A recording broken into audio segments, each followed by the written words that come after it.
नाजरीन सलाम अलैकुम। आज लखनऊ का रुख करते हैं, सरज़मीन लखनऊ और बड़ा इमाम बाड़ा। यूँ तो लखनऊ शहर का नाम आते ही जहन में वो शेर बिजली की तरह दौड़ने लगता है कि कूफे से मिल रहे हैं किसी शहर के अदद। डरता हूँ ऐ अनीस कहीं लखनऊ ना हो। मीर अनीस मरहूम ने किन हालात में इस शेर को कहा था, उसके पस मंज़र में क्या दर्द छुपा है, शायद वही जानते होंगे। लेकिन मैं जब भी यहाँ आया हूँ या आता हूँ, यहाँ की सखावत, कल्चर, तहज़ीब व तमद्दुन, शीर बयानी और उर्दू की तर्जुमानी, उर्दू को ज़िंदा रखने की जद्दोजहद यहाँ के आवाम के ज़रिए की जाती है, यकीनन दिल को छू जाती है। इल्म व अदब व ज़ादारी का गहवारा कहलाने वाला यह शहर एक ख़ास मुकाम रखता है। लखनऊ के वारिसान ने तरवीज ज़ादारी के लिए बहुत मेहनत की, बहुत कुर्बानियाँ भी दी हैं, जिसका सबूत जगह जगह खानका, मदारिस, ज़ियारतगाहें, खूबसूरत मसाजिद और कदीमी नक्काशी के मुतअद्दिद इमाम बारगाह आज भी सबूत हैं। सबसे पहले बताता चलूँ कि इमाम बारगाह या इमाम बाड़ा उस जगह को कहा जाता है जहाँ आम तौर पर इमाम हुसैन अलैहिस्सलाम और शहदाए करबला की अज़ादारी की जाती है।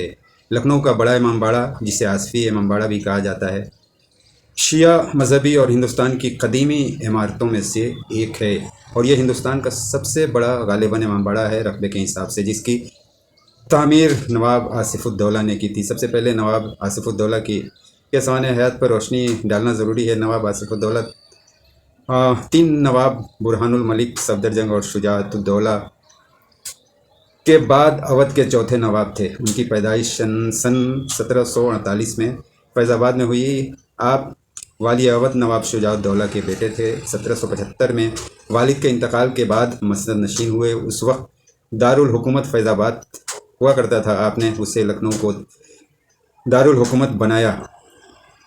आपका इंतकाल 1997 यानी 1997 में हुआ। आपको तामीरात का बहुत शौक़ था। शाही महल और इमाम बाड़ा मशहूर इमारतों में शुमार होते हैं। आप सिनफ़े शायरी और दीगर उलूम व फ़नून के कदरदान थे और ख़ुद भी बेहतरीन शायर थे। आप उर्दू और फ़ारसी दोनों ज़बान में शेर कहते थे। एक दीवान नवाब साहब की यादगार है, जिनमें गज़लें, रुबाइयाँ, मुसद्दस और एक मसनवी है। तो आइए इमाम बारगाह की तरफ चलते हैं। आसफ़ी यानी बड़ा इमाम बाड़ा की तामीर की वजूहात क्या थी, बहुत ही कम लोग जानते हैं, और बहुत ही कम लोगों को ये बात पता होगी कि 1784 में शहर का हर अमीर व गरीब कहत साली का शिकार हुआ, तो नवाब आसिफ़ुद्दौला ने इस नाजुक हालात पर लोगों को रोज़गार फराहम करने के और पैगम्बर इस्लाम के मज़लूम नवासे हज़रत इमाम हुसैन अलैहिस्सलाम की मिसाली यादगार कायम करने की नीयत से बड़ा इमाम बाड़ा की बुनियाद रखी।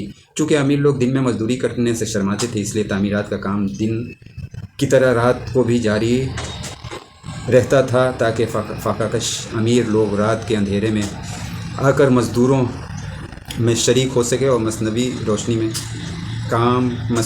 में काम कर सके। इस तरह 1784 में ये इमाम बाड़ा तामीर कराया गया। यह इमाम बाड़ा जिस माहिर फ़न तामीर ने तैयार किया, उससे ईरानी, दिल्वी या जहान पूरी लिखा गया। यह इमाम बाड़ा बिलखुसूस हुकूमत और नवाब मोहम्मदिया मिर्ज़ा सानी आसिफ़ुद्दौला के दौर में आज़ादारी को फ़रोग़ देने के लिए तामीर किया गया था।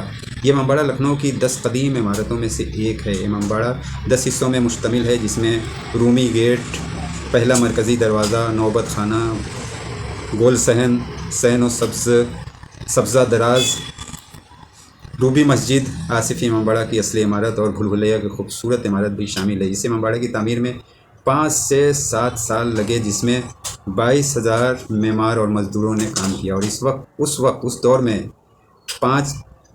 50 लाख रुपये से ज़ायद इसकी लागत थी। उस दौर में, आप समझ जाइए हज़रत, इस इमाम बारगाह की हिफाजत के लिए सालाना 5 लाख रुपये खर्च किए जाते थे। इसमें खूबसूरत झाड़ व फानूस, चांदी की ज़रियाँ, सोने और चांदी की ताज़िया और ज़रियाँ, सोने के पानी से दीवारों पे नक्काशी खूबसूरती को और चार चांद लगाती थी। तरह तरह के कीमती पत्थरों से तामीर किया गया यह इमाम बाड़ा आज भी अपना मुकाम रखता है। जो बाद में अंग्रेज़ हुकूमत ये कीमती सामान उठा ले गए, यानी लूट ले गए। आज भी यहाँ 2 महीने 8 दिन आज़ादारी होती है। एक टूरिस्ट का इमाम बाड़े के बारे में इज़हार ख्याल कुछ यूँ था कि मैंने इससे बेहतर किसी दूसरी इमारत का नक्शा नहीं देखा है, जो इतने नफासत, तनू व तनासिब और खुशरौकी के उसूलों पर तैयार किया गया है। हज़रत, इस इमाम बारगाह की हिफाजत के लिए سالانہ 5 لاکھ روپے خرچ کیے جاتے تھے. اس میں خوبصورت جھاڑ و فانوس، چاندی کی زریں، سونے اور چاندی کی تازیہ اور زریں، سونے کے پانی سے دیواروں پہ نقاشی خوبصورتی کو اور 4 چاند لگاتی تھی. طرح طرح کے قیمتی پتھروں سے تعمیر کیا گیا یہ امام باڑہ آج بھی اپنا مقام رکھتا ہے.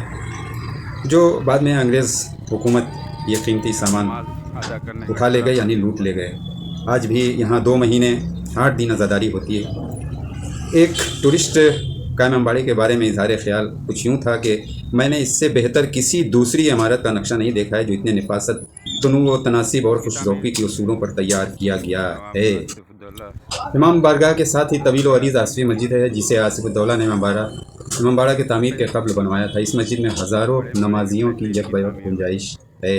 اگرچہ ہندوستان کی گورنمنٹ نے مسجد سمیت امام بارگاہ اور تمام چیزوں کو اپنے قبضے میں لے لیا ہے، مگر لکھنؤ کے امام جمعہ نے دوبارہ محنت کر کے کوشش کر کے نماز جمعہ پڑھنے کی اجازت اور مجلس برپا کرنے کی اجازت حاصل کر لی ہے، اور جمعہ کی نماز اور عزاداری کا سلسلہ جاری و ساری ہے. اس مسجد کے پہلے امام جمعہ والجماعت سید دلدار علی نقوی ہوا کرتے تھے، جنہوں نے سب سے پہلے لکھنؤ میں نماز جمعہ قائم کی تھی.